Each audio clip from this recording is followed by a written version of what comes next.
ठट्टो मां वाक़िया अपडेट कंदा हलूं। 5 अक्टूबर 2025 ते तंज़ीम जी जोड़जक लाइ all retired police officers welfare association Sindh जे चेयरमैन इज़्ज़त महाब मीर मदद अली टालपुर जी सदारत में सिंध जे उहिदेदारनि ऐं मेंबरनि सां हिकु इजलास मुनक़िद कयो वियो। इजलास हैदराबाद ज़िले जे मेयाणी इलाइक़े में रिटायर्ड पुलिस इंस्पेक्टर ग़ुलाम हुसैन मशहूरी जे बंगले ते मुनक़िद थियो।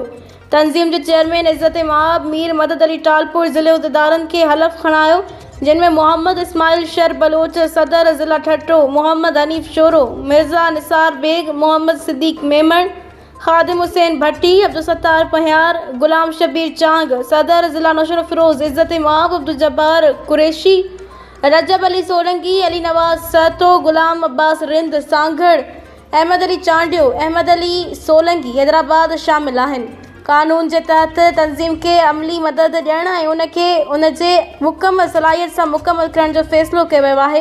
तंज़ीम जे सभिनी मेंबरनि ऐं उहिदेदारनि हिन इजलास में कयल फ़ैसिलनि ते लबैक कयो ऐं यकीन ॾियारियो।